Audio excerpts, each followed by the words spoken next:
Look at this. We have Griffin Newman from the Blank Check podcast. Hello. Not to be outdone by that hack David Sims last week. You insisted on being on. He's such a hack. I did. I forced my way in here. What? First is the worst, second is the best. I think that's how it works. Yeah. And then producer Ben will be the third of our group on this show, and he is objectively the best. He actually makes both of us look dumb. So, does he play a lot of games? I don't think I've heard him talk too much about games. He might be an interesting guest to get on because he was out of video games for a very long time, and he bought a Switch a couple months ago in an attempt to quit smoking. And he says it's been working. He felt like he needed a new addictive habit. So he went from cigarettes to vapes. Then the health dangers of vapes became public. Then he went backwards from vaping to cigarettes again. And then he bought a Switch, and that's become the new thing. Now it's just Stardew Valley on Switch. Yeah, it totally makes sense. So Blank Check, one of my favorite podcasts out there. It's a film podcast. You can check it out if this is your first time hearing about it. Griffin Newman, also Orko from Masters of the Universe. You're going to be doing that voice coming up. That's a weird thing. And then also Arthur from The Tick on Amazon, which I know is a sore subject for you, but some awesome things. Not a sore subject. A sore subject that it got canceled. Yes. Very positive subject. A tender subject? What's the opposite of a sore subject? Very tender. It's a tender subject that I got to do it. And I will say, it does still exist online. There are 22 episodes for people who are stuck at home and haven't watched it yet. Fantastic. I'm very proud of that show. And you're here because you are desperate, just randy, ready to go to rank the Lego games. At any time, I'll take any opportunity to talk Lego games. I'm constantly looking for outlets. Most times I try to start this conversation, I'm physically removed from that space. I'm happy to be able to do this digitally where you don't have access to my home. And also, I'm actually welcomed with these opinions. Absolutely. And you're not alone. We're also joined by Graham Goring. Welcome, Graham. Hello. Hello. And Graham, you are an expert on Lego video games, and why would that be? Well, okay, I think expert is overstating it. I used to make them for a living, and I wrote the scripts for a bunch of them. But I was a terrible worker. Like your men actually, play the games so you understand them better, and I'd be like, fuck that. I'm just writing the writing. Can we swear, by the way? Yeah, go for it. You're fine. You're fine. Okay, go. So you were the writer for. I used to make them for about 8 years. 8 years. So you wrote Lego City Undercover. Yeah. Lego Force Awakens. Yeah. Lego Jurassic World. Yeah. Okay. What are some other hits from you? We did the Lego Dimensions. Oh yeah. And various bits of that. And I feel like there's probably like a Ninjago one in there somewhere. I'm looking at your IMDb. It says you did the Ninjago movie game and also the first Lego movie game. Are both of those correct? Yes. Okay. But they are correct. Yes. That's perfect. And then you also wrote for Planet Zoo that came out last year, and now you're making your own game. Yeah, I've been making this game for so long. Yeah, I'm making my own game, and I can't wait for it to look better than it does, and play properly. Do you have a name for this thing? It's called Phantom Island, but it turns out that's also the series of young adult books. So I'm going to have to change the bloody name now, which is vexing, because I totally had dibs on it, because I've been making this game for so bloody long. Yeah. Okay, but people can find it on your Twitter account, you're saying? Yeah. I mean, you probably have to search. I should probably, I'll make sure I'll pick up a picture for when this comes out. Then that makes sense. Oh, yeah. Nice. Okay. All right. Well, we'll plug that at the end. We'll get back to it here. You said, just for the full connection here, because you two don't know each other, correct? No, I'm pretty starstruck right now. I do have to admit. Oh, fantastic. There's so much We've never interacted before. You're like a proper star. No. Once again, show was canceled. Show was very canceled. You wrote 8 Lego games. I only got 2 seasons. Cancelled. That is true. Eventually. That's 22 episodes. That's like 22. I mean, given how long we spend making them, you've made like 17 Lego games, because we churn those out. Very easy to make, right? They each take like a week. Yeah, basically, and the rest of the time we just got our thumb up our asses. That is not true. I feel like I should apologise to my old employees, because I may need to go back to them if this whole indie dev thing doesn't work out. I get it, man. You said at some point that you worked with Peter Serafinowicz, who's the Tick? Oh, yeah. Yes, he worked on several of them, right? I know he was on Undercover. Yeah. And then, you didn't work on Lego Marvel Superheroes too, right? No. Because he's the main villain in that. Yes. Oh, really? Oh, that's cool. Yes. Yeah, so but I imagine he joined because he enjoyed the experience working with me, Yes. and then they suckered him in to one of the other companies' project. I say the other company because TT's kind of split into two. There's like TT Gotcha. Fusion and there's TT Games. And it's like the whole Infinity Ward Treyarch thing. Do you remember when everyone would be like, yay, it's Infinity Ward, or boo, it's Treyarch with the Call of Duties? Well, so Lego's like that, except both companies think the other one is Treyarch. That's how it works. Wow. I'm all the way here for this gossip because I've never been able to find this kind of info, but I'm so professional. Yeah. I think my NDA doesn't cover this. No, because like Serafinowicz has been in so many things that people love. He has such like a diverse career, and it's touched into so many different fandoms because he's been part of like Star Wars and the MCU and all these different corners of animation and the Edgar Wright stuff and all of that. And it was just always the thing I asked him the most questions about was the Lego games, and he would be like, "Are you fucking serious?" Like on downtime, because I also knew he played them. And his son was really into Lego. And he's like, yeah, I know about all this because my son's into it. But my son is 1/4 of your age. Why are you? Isn't he also isn't he super into Dark Souls too? He's like a hardcore gamer. He's like a really, really hardcore gamer. He plays very, very seriously. And he was always trying to get me to play games with him. And especially when I'm working, and especially at a time like the Tick when I was working a lot, I was very lucky to be very busy. The Lego games are my ultimate unwind thing. I find that I really go to them mostly when I'm busy or a time like this when I'm trying to keep my mind busy. Yeah. But they're the perfect level of stimulation and relaxation. It has to like go back to probably the first Star Wars game then, right? Like that's really what roped you in? Or is it the movie connection specifically that you're attracted to here? Yes, I do think the entry point was probably the movie thing. That it was like, these are movie games. And I'm trying to think when I got in because the first two Star Wars games came out for PS2. Yeah. I did not start playing them until PS3, at which point they reissued the first two Star Wars games as one disc. It was the complete saga. But I feel like it was, what year would it have been? 2010. I got mono. I don't want to brag, but I got mono from kissing a male friend during an improv scene.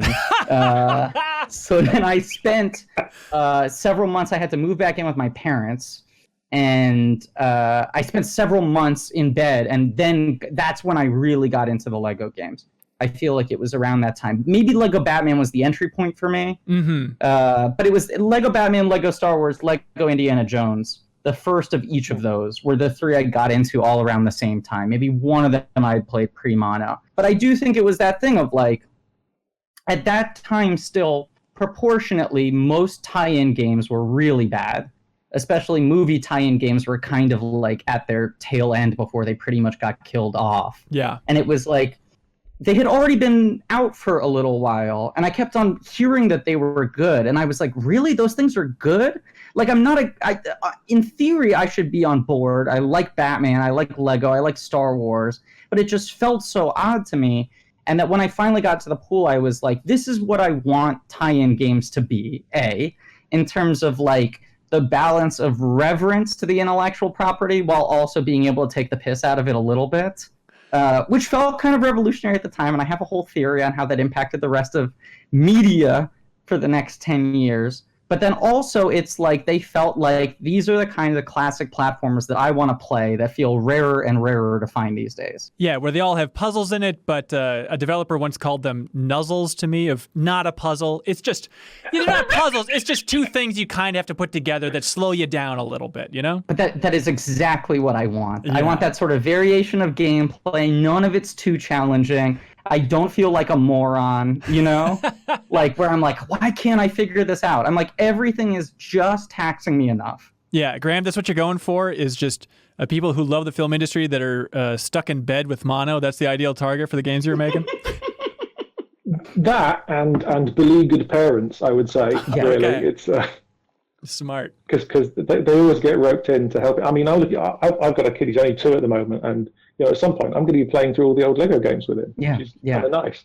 Oh, it's going to be surreal. So is Lego City Undercover the crowning point of your game development career? Or what would you say is the and it's really annoying that it was like the first one. It was just like because it was the only one where I had like complete freedom pretty much because there was no IP attached to it. And though it's amazing to do like a Star Wars game, it's you're still, there's certain constraints. You can't go completely batshit with it. Yeah, but you're able to like slip in some weird jokes. I'm trying to remember, there was like Wookiee cookies. Like you slipped in a lot of weird stuff into Star Wars lore with Force Awakens there. Yeah, it's weird because I don't know whether it's like proper. Like I don't think it is canon. But some people saying, well, maybe it is. But I don't know. It is. It was amazing that I got to like name characters, and it's just a case of just mash a keyboard and say, well, that's kind of like a name. Star Wars, yeah, we get it. Well, that do. So that's really awesome. Just playing in all of those different IPs is really, really cool. But City Undercover, it was just great because we had ages to make it as well. We had like 3 years to make it, which is crazy. So was that just because you weren't sort of tied into release schedules of things? Was that the main freedom there? I think it was probably like we basically come up to release and then sort of Nintendo were like, well, we'd like it on the Wii U, and we were like, can we have a Wii U, please?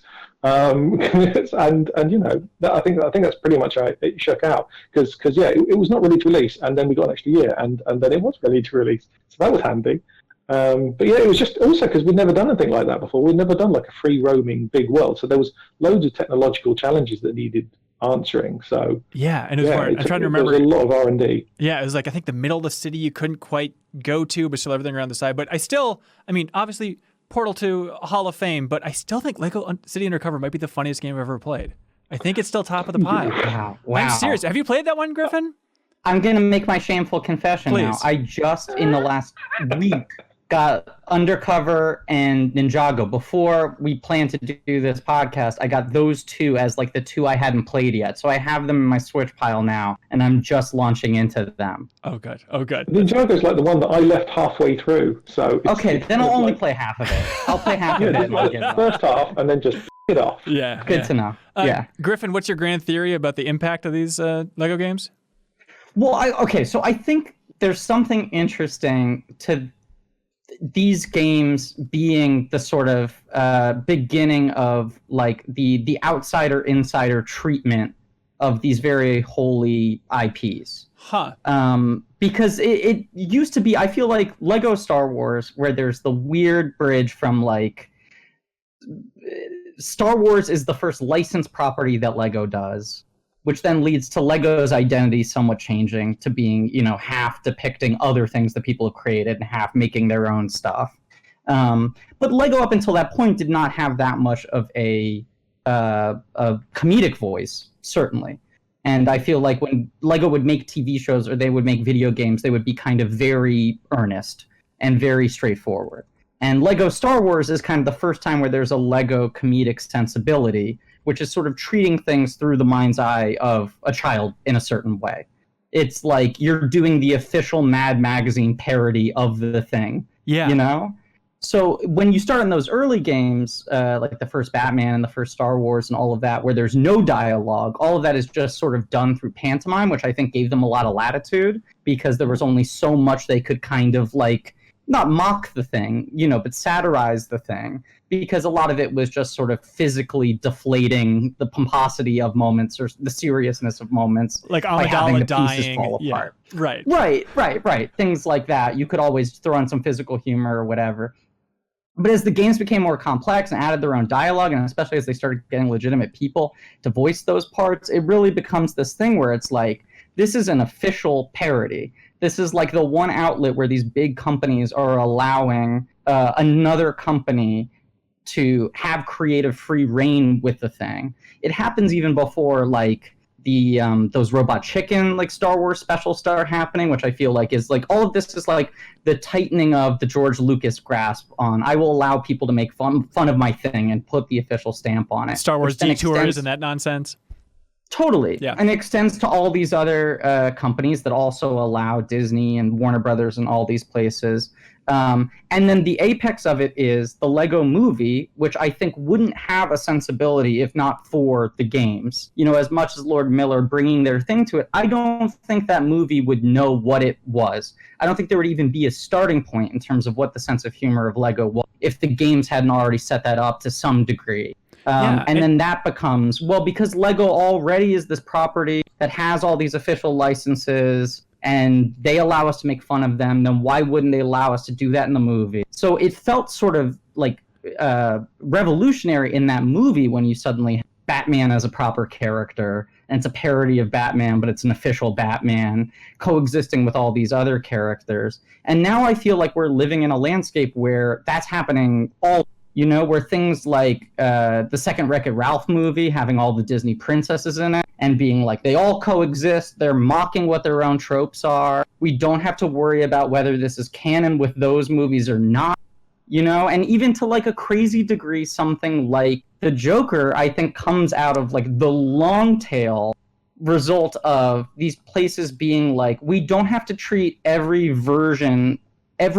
depiction of these characters as the important canonical version. We can allow multiple versions to exist, and those versions can both be the sillier ones, the ones for kids, the ones that satirize, the ones that are funny, the ones that are more earnest, but also can allow you to do the weird R-rated Joker movie. Yeah. I think there's like, this is my grand unifying theory, that there's like a 20-year tail that leads to these studios treating these big IPs as a little bit more of a public resource and a little bit less as like the Holy Scripture. And it starts to become like, this is a play, and every time you stage a play, you get some authorship over it. You can put it in a new setting, actors get their own interpretation of it. And I think the Lego games are the thing that kind of broke that. Yeah, and so Graham, is it John Burton from TT Games was the executive producer on the Lego movie? Yeah, absolutely. Yeah, no, he's like a big Hollywood producer. It's weird because he's that, and he also has his funny little YouTube channel where he goes about how he did coding on the Mega Drive and stuff like that. But I think he'd be really chuffed with this theory that effectively he's like the granddaddy of it all. I think we'd like that. What do you think of that, Graham? Do you know what? It holds up. I mean, I can't poke holes in that, and it is totally true that I think it was Lego were the first little plastic thing that got to kind of play with other people's IPs, and where you have this one thing, and I think it's I do think that Lego might not even be around were it not for the Lego games now, because I think they had a massive resurgence in popularity. It really worked out well for everyone, but yeah, I'm totally down with that because I can't think of anything from around 2000 that did the same thing. And now, they're happy to really splash their IPs around like mad. Well, it is like the fact that Lego has this unifying style. That everything's adapted to the same scale with the same number of pieces is a thing that then like transmutes to Funkos and all of these things, where the idea is to have all these characters exist in sort of a uniform look. So that becomes this great equalizer between all of these properties. And then also there's the fact that, like, as you said, when the games start, it was the moment when Lego was kind of on the verge of bankruptcy. So then the games taking off allows Lego to take their cues as a company from the games. And I feel like everything then becomes reverse engineered, even in terms of how they marketed the toys and all that sort of stuff. And then when they made their own original IP, when they start doing their own shows and everything, again, it becomes like, this is now the house style. This is like the sensibility of what Lego is. And it is like, as we were saying, the tie-in games were so bad at the time. And as such a big movie fan, I have often been such a bad gamer, because outside of like classic sort of Nintendo platformers and the like, as a kid, the things I was drawn to was always, what are the games based off the movies I like? Mm-hmm. And people would tell me, like, those are usually the bad games. Like, that's not what you should be going for. And I was like, no, I want to play with the characters I like. Yeah. Like, that's what I look for. And even as I got older, it was still that impulse where I would, like, text my brother, who was a bigger gamer, and be like, is this one good? And he'd be like, no, none of the movie games are good. But Lost World on PlayStation 1, that one must be great, right? Right, right. But those are, like, the first movie games that felt like they had some real creative freedom within them, because the job wasn't, as we're saying, it wasn't like you have to be the perfect official game of this thing. Yeah. It became you are a game of this thing. And that freedom changes everything. I think it really helps that, obviously they didn't have to do day and date releases back then for those things. Yeah. They weren't tying it into a particular thing most of the time, because day and date is what kills so many projects. Oh, well, like the Force Awakens game was that came out a little after the movie, right? But I'm sure about 6 months. Yeah. Was that a nightmare trying to tie those two things together? Not particularly, because I think it came out with the DVD release. So that was handy. And also, it gave us, it meant that the people making the game could go and actually to the cinema and find out what half the things they were meant to be building looked like. so that was handy. Yeah. Yeah, I remember being at the studio for Game Informer when I was there. We went on a cover story trip and met Graham on that trip for doing that game on the cover. And that was the crazy thing is somebody's like, I remember seeing these models in the game of like, okay, we had to make the AT-AT. And it's like, okay, so Lucasfilm like sent you the art then. Like, no, we're just looking at that scene where it's like Hux giving his speech. You can kind of see like 12 pixels in the background that I guess is an AT-AT. And that's what they had to design this complete interior off of. It was bonkers. Wow. Yeah. Yeah. It's almost like that old thing about blind people touching different parts of an elephant and trying to figure out what it all looks like. Yeah. So what were you going off of, Graham? Like, was it just whispers of the script, or when you're writing that thing, what's that like? Yeah, I mean, like I still can't say due to NDA exactly what we got, but it was, yeah. I mean, like they gave us easily enough to make the game from my standpoint. And the good thing was that we could always send the script over to Lucas, and they would say, no, that's wrong, that's right, etc., which was really, really useful. But I had a way easier time than anyone because all I needed to know was what happened in the movie as opposed to what things look exactly like. So yeah, I was lucky. Plus, we had all these levels that were based on stuff that was other movies, these little side stories. So, if people sort of were up against it, you could always do work on those until you could go to the cinema and find out what the hell things look like. Yeah. And you don't have to reveal any secrets, but the early versions of the Force Awakens script that you got whispers of, was it pretty different from the final one? Was there a lot of stuff in there where it's like, wait, Rey's vision is what now? No, not at all. Really, what you saw. I mean, I think there was like the snowspeeder chase was the only thing that everyone knows about that went missing. Yeah. And I think like the idea that Uncle Plutt was going to meet them later on and get his arm ripped off. Right, because that's still in the game, right? That's the one place that remains in the story. Or am I misremembering that? Do you know what? It might be, because it may have been the case that it was in there and we're like, well, it's kind of too late to take it out. And we've animated it and everything. I feel like Lego Chewbacca rips off Lego Unkar Plutt's arms I think you're in right. the game. You might. I feel like you might. At Maz's Cantina. I remember that. Yeah. So that idea of I think you're right. the official parody of the thing, like Griffin was talking about, like what are the limits that you found for that, Graham? Could you just did you find the comedic limits of Star Wars within Star Wars?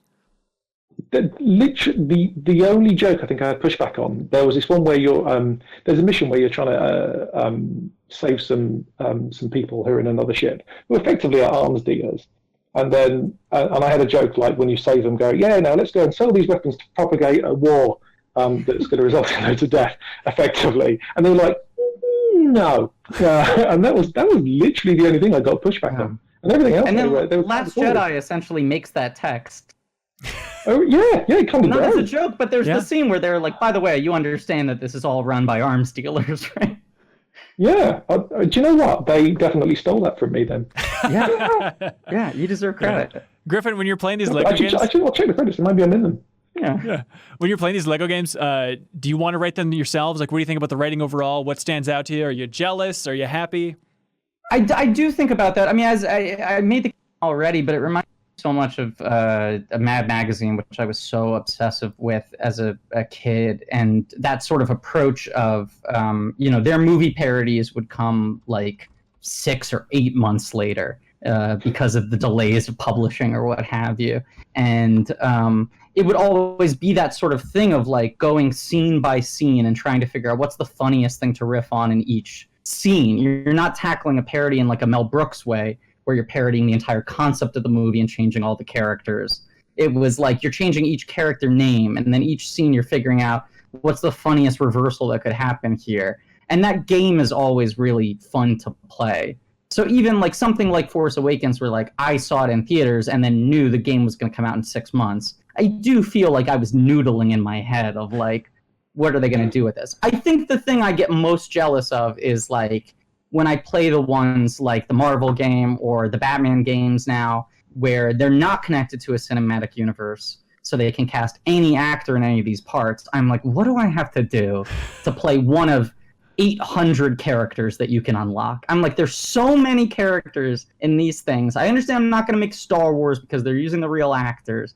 There has to be some like 8th tier Legion of Superheroes character that I can voice in Lego form. Yeah, they cast. That's my real jealousy. I think Greg Miller was in Lego Batman 3. Like, if he's making the cut, Christ, doors open. Yeah, totally.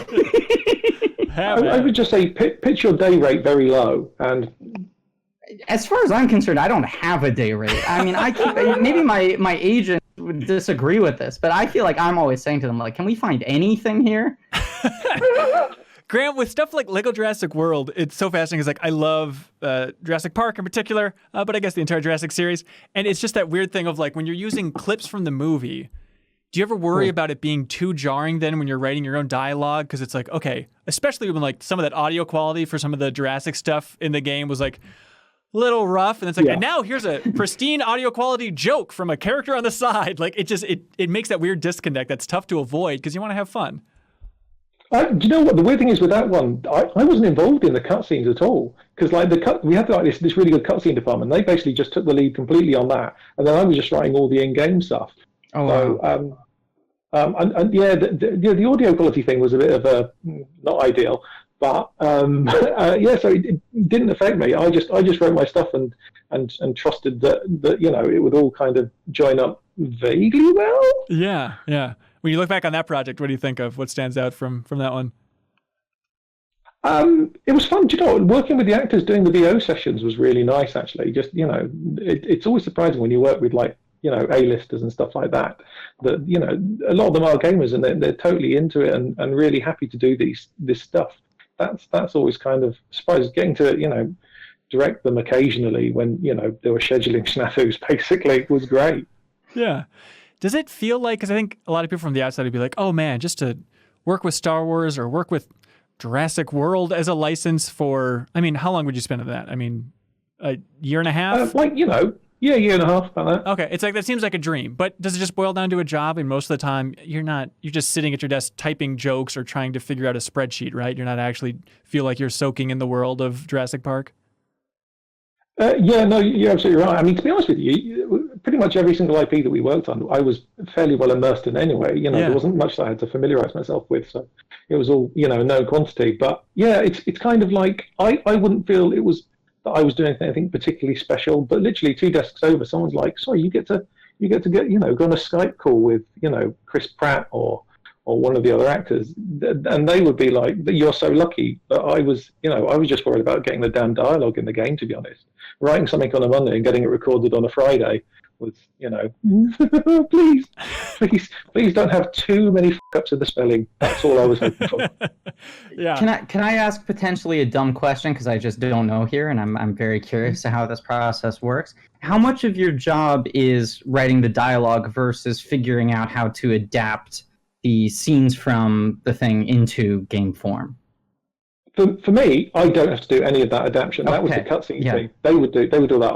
I would just be writing dialogue, writing jokes, coming up with enough background character lines, and just barks and stuff like that. And then it's a case of effectively wrangling that dialogue into a spreadsheet, making sure that everything's correct, and getting those documents over for the recording, making sure I can attend the recording so I can answer any questions they have, and then getting that pooping that data into the game. Basically, it was a lot of technical stuff, and occasionally setting up camera rigs and stuff like that for cutscenes on some of the handheld versions of the games. Oh, so wow. it was mostly technical, and then writing dumb jokes.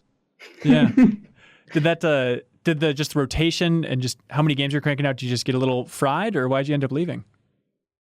Well, part of the reason was that basically when I met my wife, we both owned houses, and so I sold my house and paid off a mortgage, and we had some money. So I was like, well, I'd really like to make a game, and she was very supportive of that, and still is, which is a miracle. She is an angel. But yeah, I mean, there's only so many times you can write, oh no, more bad guys! Look out, more bad guys! Oh, some bad guys have arrived, and I think that's the last of them. What I would do to recite that dialogue? You're the words I wish I could say. I mean, it's Shakespeare. It's just because of the English accent, really. Right. Yeah. It's beautiful. What IP do you want to see turn into a Lego game, Griffin? Oh boy, that's a good question. I'll tell you what for me was a big missed opportunity. They did.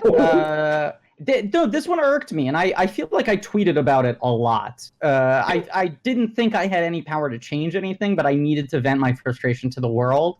They did Lego Incredibles, yes. Which was just based off of the 2 movies. And historically, most of the Lego video games have been franchises that have like 3 or 4 entries. There's a little bit more of a saga to cover. With Lego Incredibles, it felt like they were cutting things a little bit thin. And especially when you get to the Lego Incredibles 2 section of it, that script I have heard went through a lot of changes up until the very last minute. Yeah. And the game section of the Lego Incredibles, of Incredibles 2, feels like they didn't really know what they were working with to some degree. And I was like, what I want to see is some Lego Pixar volume. Like, not that they could fit all 20 into one game. Yeah. But I would love to see a game where they throw a couple of them in here, and then that allows it to become a new franchise that can keep on going like their other perennials have. Didn't happen. And then even Toy Story 4 came out last year, which is my favorite franchise, Toy Story. They had a line of Lego Toy Story toys, and I was hoping there was going to be a game. You got 4 movies there. There was nothing. So I would say Lego Toy Story, my ultimate game dream. But also I would like to see some sort of anthology Pixar where you could get like some monsters, some Nemo, a little bit of everything. Yeah. That seems like a perfect fit as well. Right? That's why I was tweeting about this, because I was like, I need the validation of the fact that my idea makes sense. It does, but at the same time, like, having that Lego Pixar on the shelf, fine. You pay $60, you get it. But you get Lego Incredibles, you get Lego Toy Story, which I won't look at Graham, but I assume at some point Lego Toy Story is going to come out. That's going to be the 4 films. It's inevitable. Yeah, they can milk it. Why bundle it up? You don't need to do some confusing... Sure. I guess bundle it up with the things that only have 1 movie. Okay, yes. You know? Yeah, what's your take on that, Graham? Is that just like too many different art assets? Is that too tricky systems-wise to pack together? It depends. I would say what it depends is if you can get most of the characters to fit into it like a minifig form. Because if you can't, because if they're too radically different to a minifig, that means they've all got to have custom fucking rigs. And that just explodes the amount of animation that needs to be done. Yeah. So obviously the great thing about Lego games is that effectively you might have 200 characters, but maybe there's like 3 rigs. So it's like that is some good efficiency right there.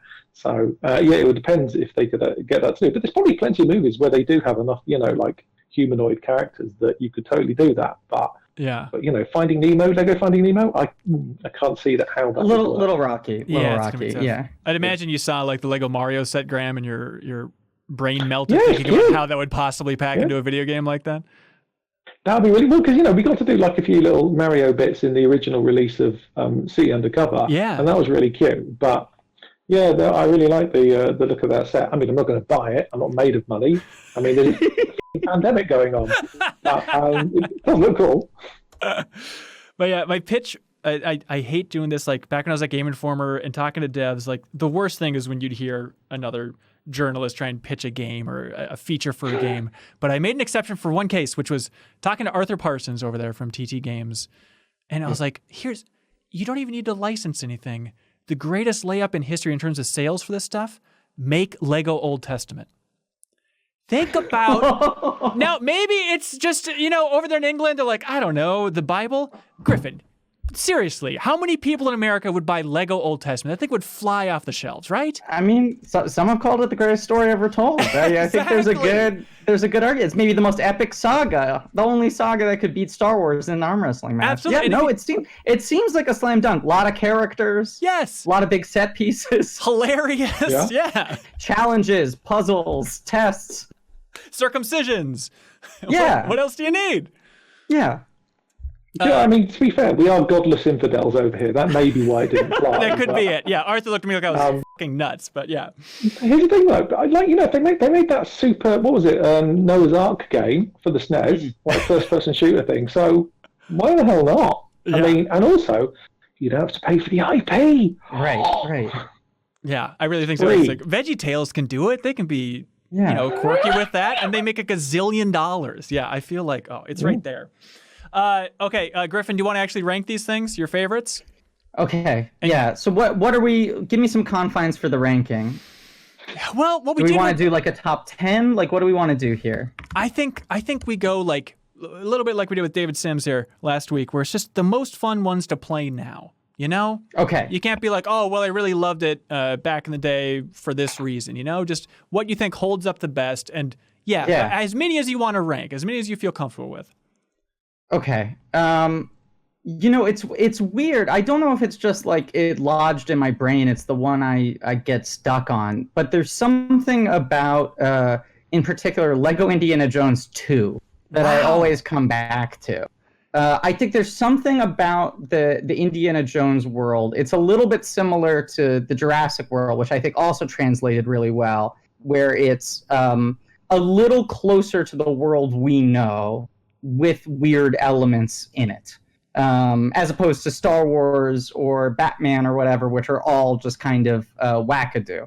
And I love those on their own, but there's something about Lego as an entry point to those. And I also think, because the first Lego Indiana Jones came out, I think, right before Crystal Skull. So when they announced the second one, everyone went, it's just going to be a Crystal Skull game, which seemed very unappealing. Yeah. But the secret of Indiana Jones 2 is it's like a remake of the first 3 films and also the Crystal Skull levels. And I think it benefits from the approach of getting to revisit the original trilogy again, having gone through the game one time. It picks different scenes to dramatize, different sort of play structures. I don't know. It's not even like that's probably...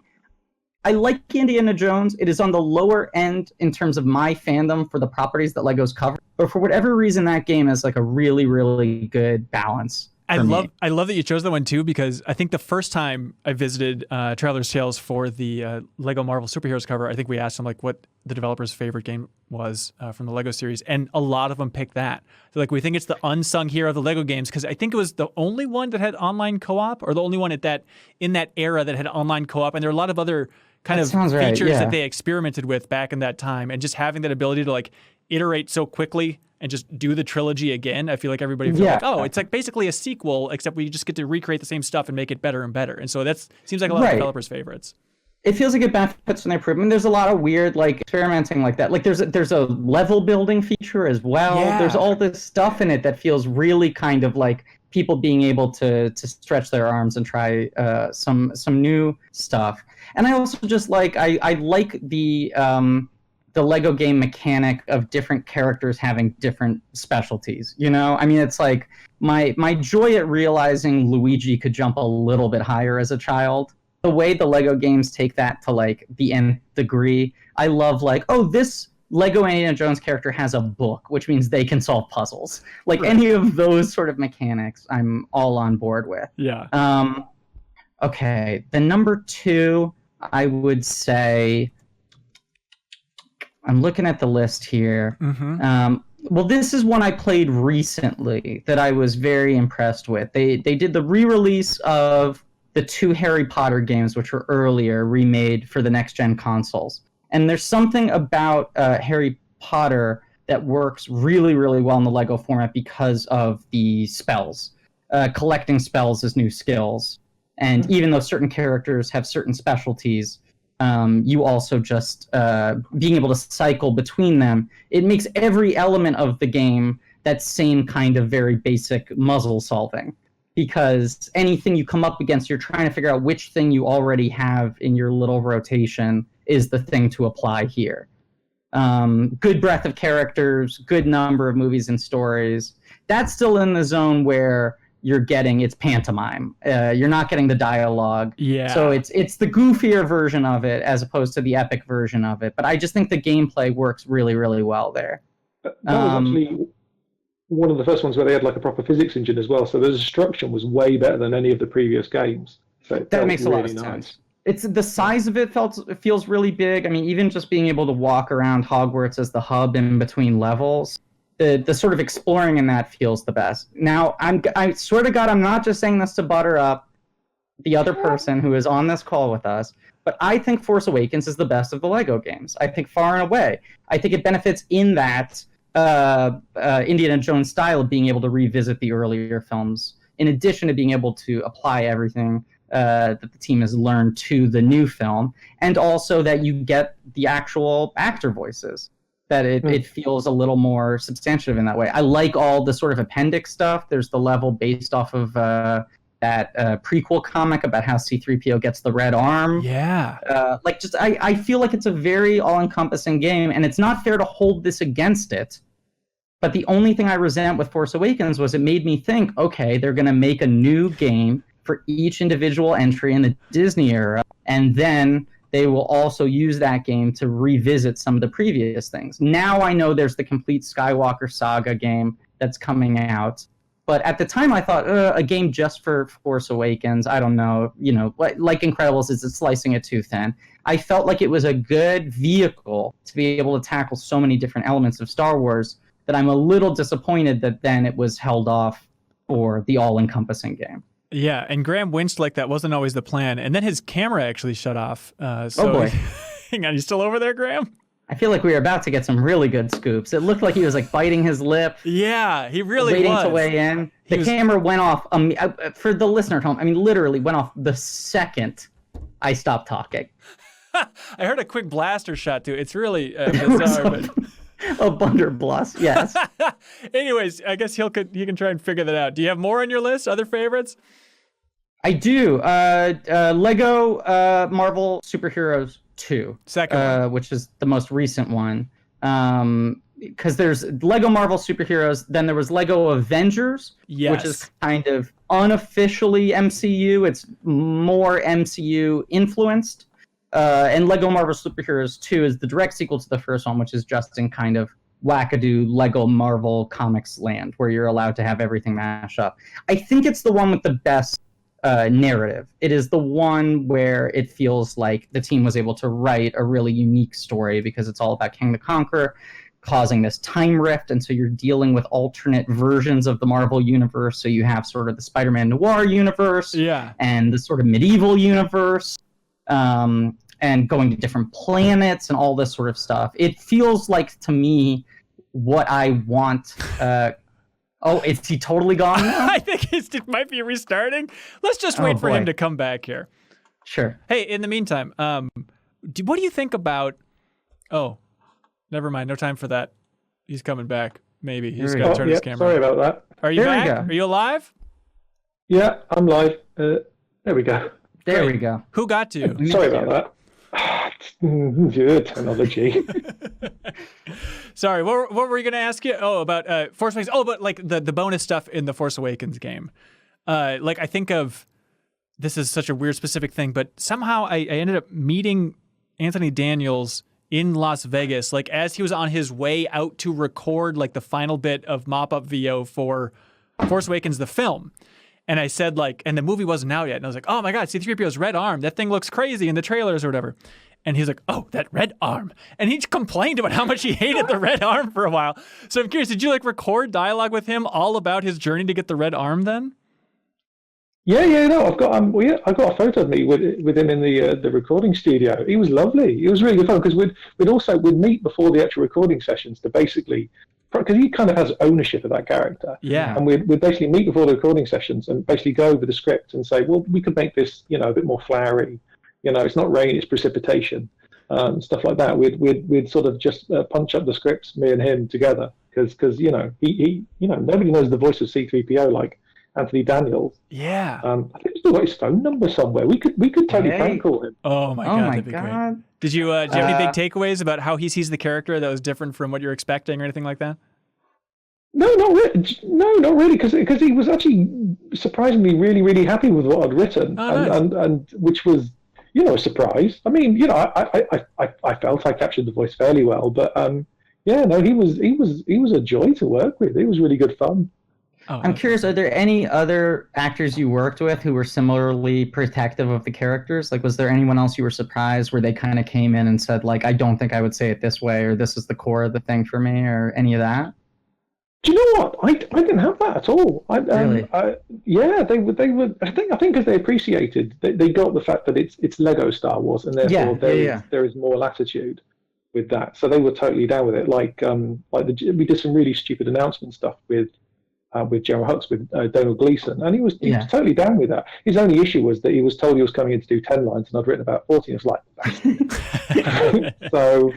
Everyone was just, it was really lovely, and getting to meet people like, Simon Peck and Gwendolyn Christie and all that. Yeah. And, they were all just a laugh. Wait, didn't you guys get Harrison Ford too?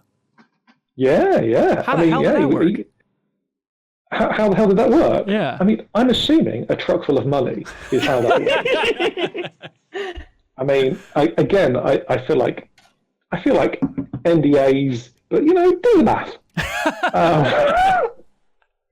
But my favourite one is actually Carrie Fisher was so lovely to work with as well, and her dog was with her, and it would constantly ruin takes because her dog would be just like shaking its leash and stuff like that. So, but everybody's too scared to be like, "Hey, Carrie, could you just put the dog just 10 feet away? Do you have to be holding it while delivering these lines?" I love that. The dog was it was non-negotiable. If you get me.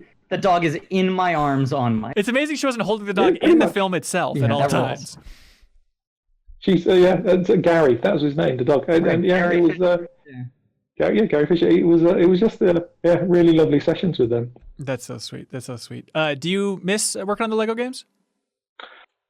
Yeah, I miss having a salary. I do. Do you know what? I mean, they were the most incredible transformative time for me, because I wasn't a writer really before I started on those. Basically, I got my job just because I was doing stand-up, and someone saw me doing it who was high up at the company and was like, well, he works for us. That would be cheaper than hiring a proper writer. Oh, wow. That's great. Basically. So you were already working there, and then simultaneously were moonlighting as a stand-up, and then they unified the two things and said, you should write jokes for us. Wow. Yeah, basically, because they had another person who was writing Lego City Undercover, but it wasn't really working out, and they were like, well, we've seen you've done stand-up, and someone high up called Jonathan Smith had saw me doing it and was like, we'll give him a try. And just it worked out from there, really. That's awesome. Well, hey, this has gone long, but Griffin, do you have any other burning questions about the Lego series or anything else you want to get off your chest here? Oh man, I mean, this is like too big of a prompt. I'm like the kid in the candy store now. What do I ask? Oh boy. Are there any, just because I'm a big, not of Lego specifically, although I do have Legos, but just of everything in general, and certainly things I've worked on. Are there any cool sort of mementos you have from your experience working at Lego, or freebies? Oh my God, he's reaching off camera for something. Yeah, hang on. Please just be a stud the size of his head. Oh, where are they? This is a great tour of his shelves. Okay. Right, so basically, whenever you complete a project, you would get a Lego block with a minifigure in it, and you get to choose it. So I've got about 9 of those in a drawer. Hang on, we're going on the trip. Yes. Please take us with, please. Okay. Right, okay, where are you? Okay, for the audio listeners, he's rummaging through his mansion, all impeccably organized. I'm really hoping I did not sell these on eBay. I know you want to make that game happen, man. I definitely did not. Hang on. Here we are. So whenever you do a project, you would get a character from it. Yeah, so it looks like it's like in Lucite. It's like a little like trophy. Yeah. Yeah. So I've got like a dozen of these from all the different games I worked on. So yeah, that's what I would say is probably a really lovely takeaway, because these things, they cost like 50 quid each to make. They are not cheap, and everyone who worked on the game would get one. That's awesome. That's super nice. I got Doctor Who, which is my favourite. That's so sweet. Oh, did you get to rate him for dimensions? Yeah. Oh my god! So that was, to be honest, that was the IP I was most looking forward to, because I've always been a big Doctor Who fan. So that was really lovely. Yeah, and Dimensions overall, did they assign it with just different characters, different worlds? Like, which characters did you write on for Dimensions? Because that's a mind-boggling project. Everything, pretty much, yeah. Because I was just lead writer, so pretty much every single thing I either did a pass on or was just in charge of writing fully. So you were the person that wrote, if you had Bart Simpson and Sonic in the party together, you wrote the take it reference? No, the Simpsons stuff, because I think they were all like using voice clips from the show rather than actual new recordings. Yeah. So that was all done. Again, that was all handled by the cutscene team actually. Oh. And a lot of the in-game stuff they also was handled by other people, but all the cutscenes was me. And like the Doctor Who level, I did all the cutscenes for that as well, and a few others. But yeah. Oh, that's so wild. Anyways, what I was going to ask you, Griffin, is just about the idea of the coronavirus shutting everybody down, all film production down. Do you think it could have an effect, much like at least the story they tell of Force Awakens, of like when Harrison Ford broke his leg, and they kind of had time to stop and reassess and kind of review the script, review what they had so far. Do you think that can have a similar effect for movies in production now, like Jurassic World 3? Do you think it'll give them time to breathe and maybe make it better? That's my hope. I mean, that kind of thing doesn't always. But in general, there's that sort of axiom about film production. It's like a pie chart, and you only get 2 out of 3, and it's time, freedom, and money. And usually people pick to throw time by the wayside.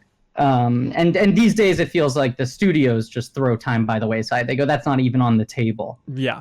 But it is, I think, almost always a benefit to be able to have some time to process things, to step back, look at how things are coming together. The new Batman movie, I mean, there are a lot of them now are just kind of like frozen. I want to believe that's the silver lining here. There's also a point where if the gap goes on too long, you wonder if they get out of the flow of things. It's always a weird thing. Like, as an actor, I would always sort of dread having to do reshoots, even though in a way it's like, oh, here's a second chance to make something better, and almost always that is what comes as an end result of that.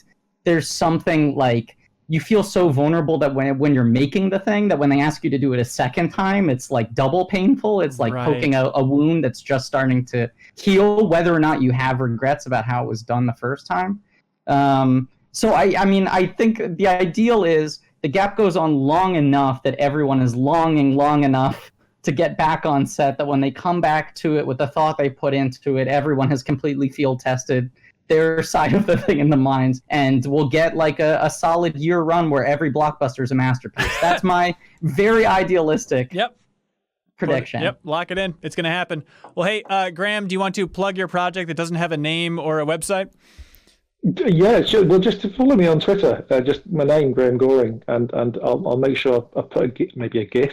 I hear GIFs are good. Okay, yeah, that sounds great. Griffin, anything you want to plug?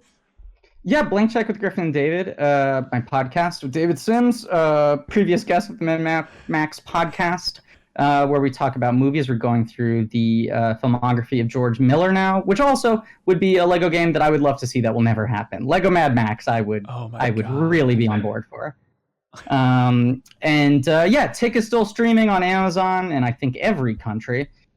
Who knows when Bezos changes his mind and decides to delete it to free up server space. But for the time being, it is still on there. And then the He-Man cartoon, Masters of the Universe Revelation, I don't know when it's coming, because I know when it was vaguely supposed to come out, but who knows if that's pushed back now. But I've recorded a majority of it, and I think it's really good. Yeah. Oh, good. So I at least got most of my work done before everything shut down. Yeah. And hopefully everyone else is able to continue working on it. Absolutely. Well, hey, thank you for joining us. Thank you for this dream mashup here. True honor and a privilege. Cool. Absolutely. For me too. If you enjoyed this clip from the MinnMax Show podcast, we think you'll like the full show too. You can find it by subscribing to MinnMax's YouTube channel or on your favorite podcast app. Any help spreading the word to keep our whole indie operation here running is appreciated. We're here for and because of the wonderful MinnMax community, so you're welcome to join.